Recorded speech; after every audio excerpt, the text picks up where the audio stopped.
Before Earth, there was a star, but before that star, there was a ghost. Picture, if you will, a vast, cold cloud of gas and dust, drifting in a quiet arm of the Milky Way. It was mostly hydrogen, some helium, and a fine sprinkle of heavier elements forged in the hearts of long-dead stars. This was a stellar nursery, a place of silence and near-perfect vacuum. And it was about to be disturbed. The ghost was a shockwave, likely from a nearby supernova, a dying star's magnificent, violent farewell. This wave rippled through our cloud, and on a day some 4.6 billion years ago, it broke the delicate gravitational balance. Pockets of the cloud began to collapse under their own weight. In one particular pocket, a dense core heated up, spinning faster and faster like a cosmic figure skater pulling in their arms. This was the protostar that would become our sun. This isn't just a nice story. We have chemical evidence. Certain meteorites, the oldest rocks in our solar system, contain daughter isotopes of short-lived radioactive elements, like iron-60. Iron-60 is only forged in the nuclear furnaces of supernovae. Its presence in our primordial rubble is a silent signature, a calling card from the very explosion that likely triggered our birth. As the sun ignited, the remaining material flattened into a swirling protoplanetary disk, a cosmic carousel of dust, rock, and ice. Within this disk, the real construction work began. Dust grains, sticky with ice, collided and clung together. This is the first and most debated step. How do you go from fine, unmotivated dust to a kilometer-wide body? The leading theory is a process called streaming instability, where dense clumps of pebbles act as a collective, gravitationally collapsing directly into small, asteroid-sized planetesimals. From pebbles to mountains, in a single, elegant swoop. Once you have these planetesimals, the process is pure violent hierarchy.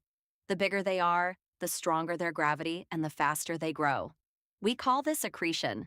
This was the age of collisions, a furious game of cosmic billiards.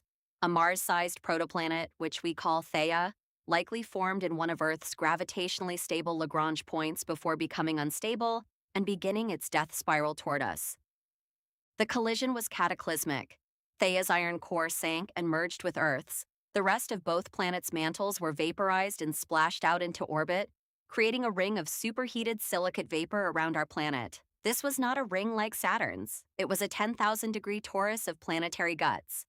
And from this ring of destruction, a new world was born. The debris quickly, perhaps in a matter of years, perhaps a few thousand, coalesced. The moon was not just a silent bystander. Its formation was a defining event in Earth's story. The evidence is overwhelming. The Apollo missions returned hundreds of kilograms of lunar rock.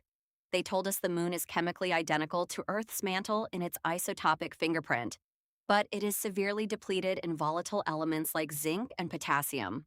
The only explanation for a world so similar, yet so cooked, is the giant impact hypothesis. The newborn Earth was a nightmare of heat.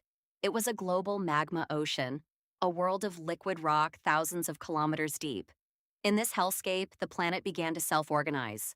Dense, siderophile elements like iron and nickel sank through the molten silicate to form the planetary core.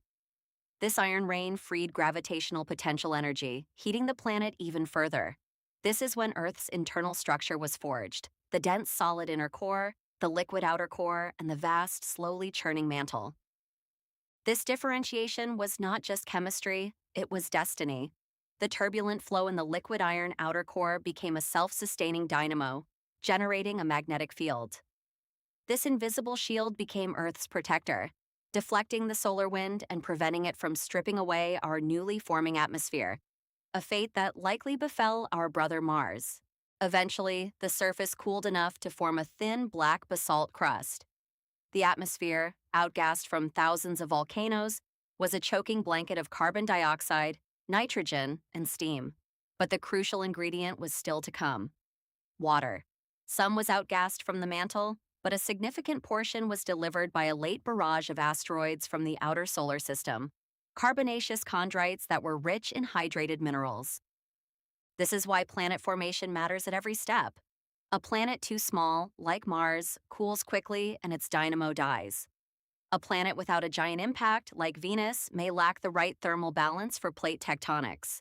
Earth won a series of planetary lotteries, and the prize was an ocean. And so, very quickly in geological terms, perhaps as early as 4.4 billion years ago, a mere 100 million years after the moon formed, the Earth was a water world. The Hadean Eon, named for its hellish conditions, had given way to the possibility of something extraordinary. The oldest physical evidence we have of this Earth is a single, tiny grain of zircon found in the Jack Hills of Western Australia. It's 4.4 billion years old. The chemistry within that microscopic time capsule suggests it crystallized from magma that had interacted with liquid surface water and a granitic, continent-like crust. A single, indestructible grain rewrites our timeline. It tells us the Earth cooled and formed water far faster than we ever imagined. And it was in this water, in the chemical-rich environments of tidal pools or deep-sea alkaline hydrothermal vents, that a cascade of improbable chemistry crossed the threshold into biology. The first universal common ancestor, LUCA, was a population of simple organisms that already possessed the genetic code, the machinery for protein synthesis, and the metabolic cycle to harness energy. The moment a molecule of RNA or DNA could reliably replicate itself within a protective membrane, the story of Earth's rock and water became the story of life. The planet's formative era was over. From a collapse in a nebula, through a violent impact that gifted us our moon, to the self-organization of a layered planet with a magnetic heart, Earth was forged. Every drop of water, every breath you take, the very ground beneath your feet, is a direct inheritance from these cataclysmic creative events over 4.5 billion years ago.